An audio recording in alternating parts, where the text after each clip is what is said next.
ഈ മുറിവ് തുന്നിക്കെട്ടാൻ നടക്കുന്ന സംസ്കരിക്കേണ്ട ബാധ്യതയുള്ള അധികാരികൾ ഒരു തരത്തിലും അതിന് മുതിരാതെ ഇന്ന് അതുപോലെ അപ്പം മൃതദേഹങ്ങളോട് ഇവിടെ വരുന്ന രോഗികളോട്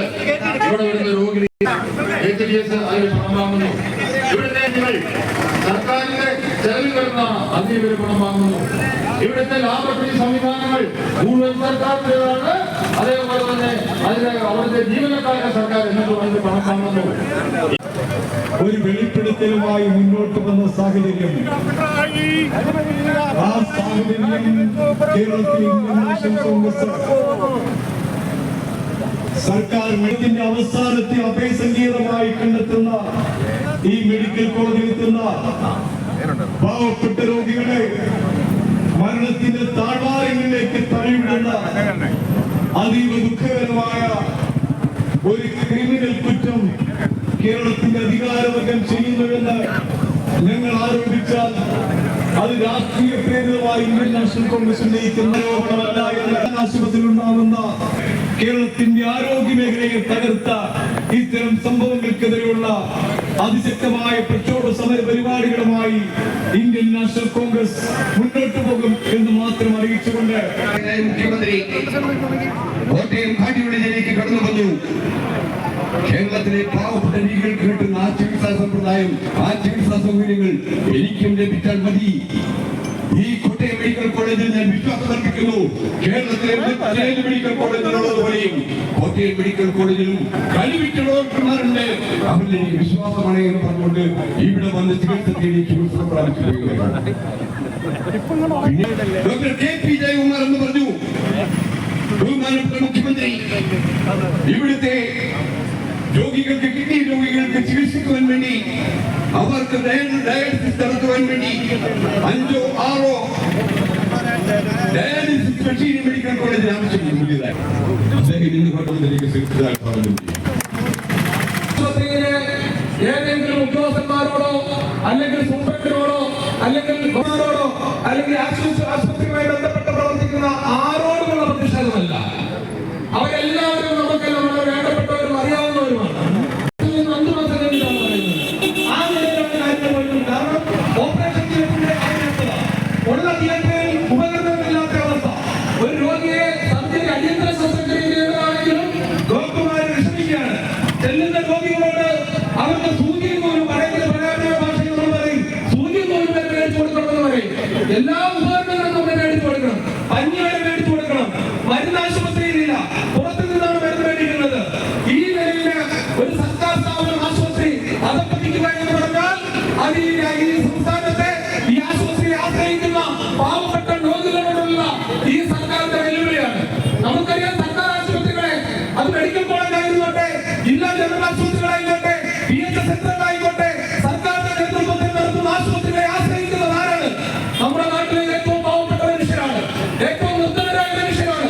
അല്പ സാമ്പത്തിക സംവിധാനമുള്ള ആളുകൾ സ്വകാര്യ മേഖലകളിൽ സ്വകാര്യ ആശുപത്രികളെ ആശ്രയിക്കുമ്പോൾ പാവപ്പെട്ട മനുഷ്യരാണ് ഈ ആശുപത്രികളെ ആശ്രയിക്കുന്നത്. ആ പാവപ്പെട്ട മനുഷ്യരുടെ ചികിത്സയാണ് ഇവിടെ നിഷേധിക്കപ്പെടുന്നത്. കഴിഞ്ഞ ദിവസങ്ങളിൽ പുറത്തു വന്ന വാർത്തകൾ, ഡോക്ടർ ഹാരിസ് കോൺഗ്രസ്സുകാരനല്ല എന്ന് നമുക്കെല്ലാം അറിയാം. ഈ കഴിഞ്ഞ തെരഞ്ഞെടുപ്പിൽ സ്വരാജിന് ഇവിടെ നമ്മുടെ നിലമ്പൂർ നടന്ന ഉപതെരഞ്ഞെടുപ്പിൽ ഇടതുമുന്നണി സ്ഥാനാർത്ഥി എന്ന സ്വരാജിന് വേണ്ടിയിട്ട് ഫേസ്ബുക്ക് പോസ്റ്റ് ഇടുക മാത്രമല്ല, അവിടുത്തെ ജനങ്ങളെ അവരുടെ പരിചരണം നടക്കുന്നതിന് വേണ്ടിയും ഗവൺമെന്റ് ഉണ്ടാക്കിയിട്ടുള്ള ആതുര ശുശ്രൂഷ കേന്ദ്രങ്ങളാണ്. ആ കേന്ദ്രങ്ങളിൽ മരുന്ന് ലഭിക്കുന്നില്ല എന്നുള്ളത് എത്രയോ കാലമായി നമ്മൾ കേട്ടുകൊണ്ടിരിക്കുകയാണ്. മരുന്ന് കൊടുക്കുന്നതിനുള്ള നടപടിയുണ്ടോ? ഇല്ല. ഓപ്പറേറ്റ് ചെയ്യുന്നതിന് വേണ്ടിയുള്ള എക്യുപ്മെന്റ്സ് ഉണ്ടോ? അതില്ല. ഡോക്ടർമാർ പിന്നെ എന്ത് ചെയ്യും എന്നൊരു ചോദ്യം നിലനിൽക്കുകയാണ്. ആ എക്യുപ്മെന്റ് മേടിച്ചു കൊടുക്കേണ്ടത് ഗവൺമെന്റിനെ. അത് മേടിച്ചു കൊടുക്കുന്നതിന് പകരം നാട്ടുകാരിൽ നിന്ന് പിരിവെടുക്കുന്നതിന് വേണ്ടിയാണ് ഗവൺമെന്റ് നിർദ്ദേശിച്ചിരിക്കുന്നത് എന്നുള്ള ഏറ്റവും മ്ലേച്ഛമായ ഒരു കാര്യമാണ് ഈ സംസ്ഥാനത്ത് നടന്നുകൊണ്ടിരിക്കുന്നത്. ഇവിടെ നേരത്തെ ഓപ്പറേറ്റ് ചെയ്യുന്നതിന് വേണ്ടിയുള്ള ആളുകളുടെ കണക്കിനെ കുറിച്ച് പറഞ്ഞു. ഇന്ത്യയിൽ സംസ്ഥാനത്തൊട്ടാകെയുള്ള 5 ഗവൺമെന്റ് മെഡിക്കൽ കോളേജുകൾ ഓപ്പറേഷന്റെ തീയതിയിൽ കാത്തുകിടക്കുന്ന രോഗികളുടെ എണ്ണം ഉണ്ട്. വിവരാവകാശ നിയമം അനുസരിച്ച് അതൊക്കെ നമുക്ക് കിട്ടും.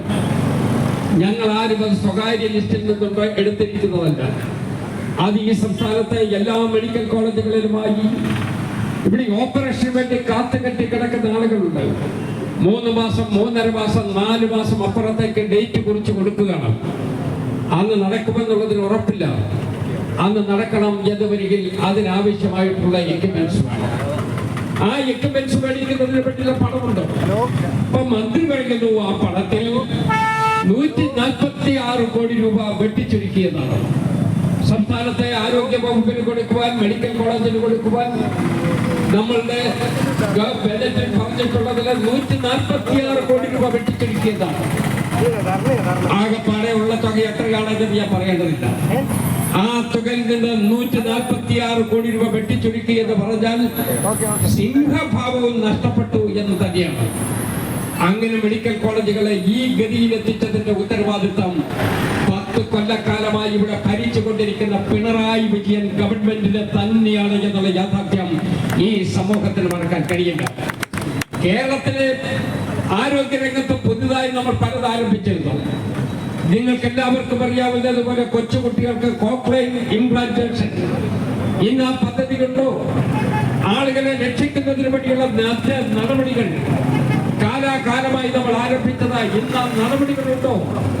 അതൊന്നുമില്ല എന്ന് മാത്രമല്ല, അവരെല്ലാം സത്യം പറഞ്ഞാൽ ഇവിടെ അനാഥരായി അലഞ്ഞു തിരിയുന്ന അന്തരീക്ഷമാണ് സംസ്ഥാനത്തുള്ളത്. ഇവിടെ ചെയ്തുകൊണ്ടിരിക്കുന്ന പണി എന്താണ്? ഇവിടെ ഡോക്ടർമാർ നല്ല ഡോക്ടർമാരാണ്. ഇപ്പൊ ഡോക്ടർമാരെ കുറിച്ചൊന്നും നമ്മൾ കുറ്റം പറയുന്നില്ല. PSC ടെസ്റ്റ് കഴിഞ്ഞ്, ഇന്റർവ്യൂ കഴിഞ്ഞ്, റിക്രൂട്ട് ചെയ്ത് ഗവൺമെന്റ് ആശുപത്രികളിൽ ദീർഘകാലം സേവനമനുഷ്ഠിച്ച് ഉന്നത സ്ഥാനങ്ങളിലേക്ക് വരുന്ന ആളുകളാണ് ഇതിനകത്തെ പരാതിക്കാരിൽ പ്രമുഖരായിട്ടുള്ള ആളുകൾ.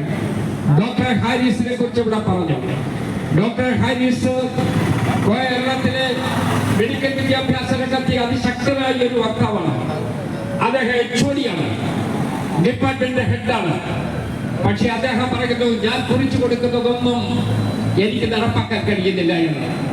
രോഗികളുടെ മുഖം നോക്കി എനിക്ക് സംസാരിക്കാൻ കഴിയുന്നില്ല, അതിനുള്ള ത്രാണി എനിക്ക് നഷ്ടപ്പെട്ടു എന്ന് ഒരു ഡോക്ടർ തന്നെ പരസ്യമായി പറഞ്ഞാൽ നമുക്ക് ഇവിടെ പോകേണ്ടി വരും.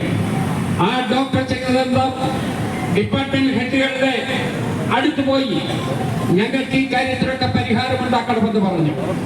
അവർ പരിഹാരമുണ്ടാക്കാതെ വന്നു കഴിഞ്ഞപ്പോ മന്ത്രിയുടെ ഓഫീസിൽ സാധാരണഗതിയിൽ പ്രോട്ടോകോൾ അനുസരിച്ച് ഒരു ഡിപ്പാർട്ട്മെന്റിലെ ഡോക്ടർക്ക് നേരിട്ട് ചെന്ന് കാണാൻ പറ്റില്ല. പക്ഷേ അദ്ദേഹം എന്നിട്ടും മന്ത്രിയുടെ ഓഫീസിൽ മന്ത്രിയുടെ പ്രൈവറ്റ് സെക്രട്ടറിയുടെ അടുത്ത് ഈ കാര്യങ്ങളൊക്കെ കുറിച്ചു കൊടുത്തു എന്നാണ്. കുറിച്ചു കൊടുത്തിട്ട് എന്തുണ്ടായി? എന്തെങ്കിലും നടപടിയെടുത്തോ?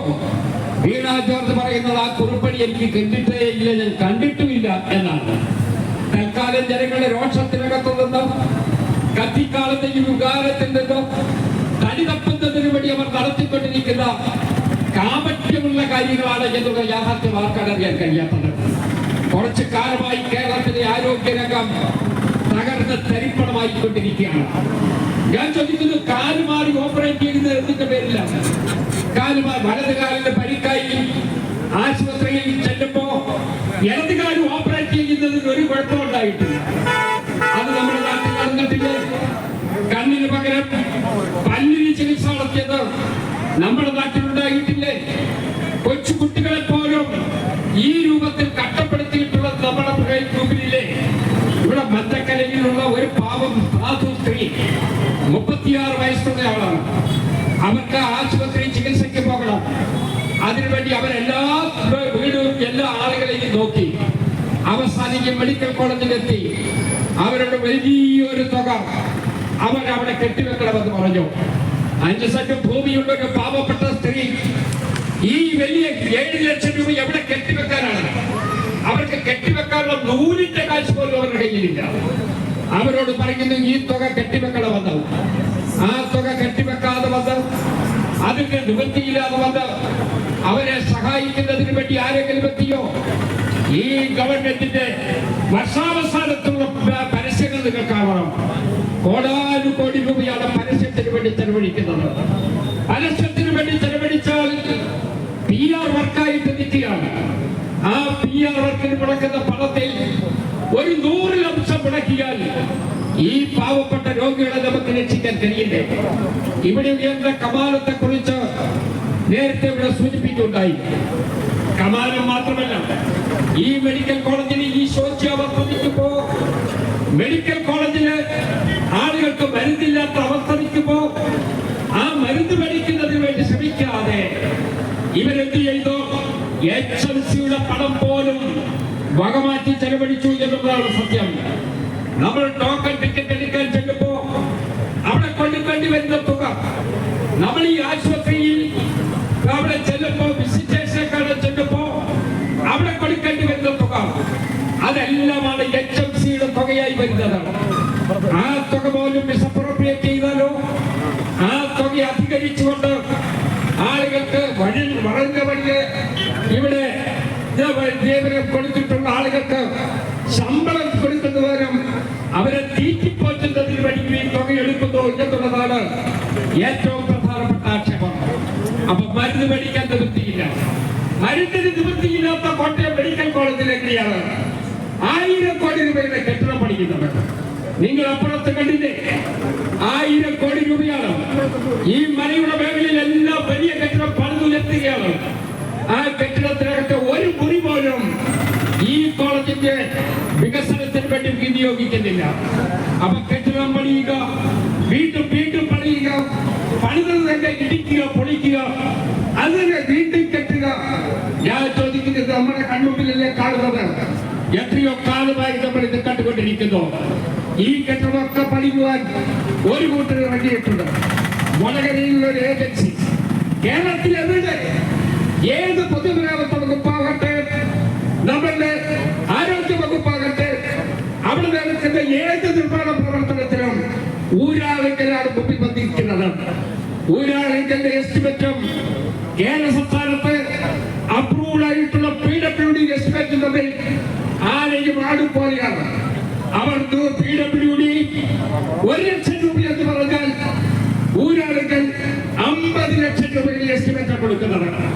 നിങ്ങൾ പഴയ കണക്കൊക്കെ എടുത്തോ, കണക്ക് ഞങ്ങളുടെ കയ്യിൽ കിട്ടും. ആ കണക്കനുസരിച്ച് നിങ്ങൾ നോക്കണം. 5 ഇരട്ടി, 6 ഇരട്ടി, 7 ഇരട്ടി അപ്പുറത്തേക്ക് എസ്റ്റിമേറ്റ് ഉണ്ടാക്കി ഈ തുകയെല്ലാം ചോർത്തി എടുത്തുകൊണ്ട് പോവുകയാണ്. ചുരുക്കി പറഞ്ഞാൽ കേരള സംസ്ഥാനത്തെ ആരോഗ്യ വകുപ്പിന് കിട്ടുന്ന പണം പോലും പല വിധത്തിൽ ഇവര് ചോർത്തിക്കൊണ്ട് പോവുകയാണ്. രോഗികൾക്ക് വേണ്ടിയല്ല, രോഗികൾക്ക് കൊടുക്കുന്നതിന് വേണ്ടിയുള്ള ഒരു നടപടിയുമില്ല. രോഗശമനമുണ്ടാക്കുന്നതിന് വേണ്ടിയുള്ള നടപടിയില്ല. ഞാൻ ഡോക്ടർമാരെ ഇവിടെ കുറ്റം പറയുന്നില്ല. ആയുധമില്ലാതെ അടരാടാനാണ്. അവരെ എത്തുന്നില്ലാതെ എങ്ങനെ ഏത് ഡോക്ടർക്ക് ഈ ജോലി എടുക്കാൻ പറ്റും? ആ ഡോക്ടർ ചെയ്യേണ്ടതെന്ന് യാചിക്കുകയാണ്. അപ്പൊ നിങ്ങൾ പറയുന്നത് കേട്ടോ, തിരുവനന്തപുരത്തെ HOD ഹാരിസ് അദ്ദേഹം പറഞ്ഞ ആളുകൊണ്ട് യാചിച്ചാണ് ഞങ്ങൾ ഇതൊക്കെ നടത്തിക്കൊണ്ടിരിക്കുന്നത് എന്നാണ്. ആ യാചന എല്ലായിടത്തും നടക്കുകയാണ്. അന്തസ്സുള്ള ഡോക്ടർമാർ ഈ പണിക്ക് പോകണമെന്ന് പറയുന്നത് ശരിയാണോ? ഗവൺമെന്റ് ചെയ്യേണ്ട നടപടി ഗവൺമെന്റ് ചെയ്യണം. അവരുടെ ഉത്തരവാദിത്വം അവർ നിറവേറ്റണം. അത് നിറവേറ്റുന്നതിന് വേണ്ടി അനുവദിച്ച പണം അതിനുവേണ്ടി വിനിയോഗിക്കണം. HMCയുടെ തുക വഴിമാറ്റി ചെലവഴിക്കാതിരിക്കണം. അത് പഴയ ആളുകൾക്ക് വേണ്ടി സൗജന്യം കൊടുക്കുന്നതിന് വേണ്ടി വിനിയോഗിക്കരുത്. അതൊക്കെ നമ്മുടെ ആരോഗ്യ രംഗത്തെ രക്ഷപ്പെടുത്തുന്നതിന് വേണ്ടി നടത്തേണ്ട കാര്യമാണ്. പക്ഷെ ദൗർഭാഗ്യവശാൽ ഗവൺമെന്റ് അതൊന്നും ചെയ്യുന്നില്ല. നമ്മുടെ ആരോഗ്യ വകുപ്പ് മന്ത്രി, അവരെ കുറിച്ച് ഞാൻ ഒന്നും പറയുന്നതേ ഇല്ല. ഞാൻ വിചാരിച്ച അവർ ഇതിനേക്കാൾ മെച്ചമായിരിക്കുന്നത്. പക്ഷെ അവരെക്കാൾ മെച്ചമായി ആർക്കും വരാൻ പറ്റില്ല എന്നുള്ള മട്ടിലാണ് ഇപ്പൊ കാര്യങ്ങൾ നിൽക്കുന്നത്. ഞങ്ങൾ സത്യം പറഞ്ഞാൽ ശൈലജ ടീച്ചർ അവരുടെ മഹത്വം വർദ്ധിച്ച കാലമാണ്. ഞാൻ അവരെ വേറൊരു യോഗത്തിൽ വെച്ച് കണ്ടപ്പോൾ ഞാൻ പറഞ്ഞു, ശൈലജ ടീച്ചറിന് ഇപ്പൊ കൂടുതൽ ഖ്യാതിയുള്ള ഒരു കാലത്താണ് നിൽക്കുന്നത്. അവരെന്നോട് പറയുന്നു, നന്നായി പ്രവർത്തിച്ചത് കൊണ്ട് കിട്ടിയ റിസൾട്ടാണ് എന്നാണ് പറയുന്നത്. അപ്പൊ ഇപ്പോഴത്തെ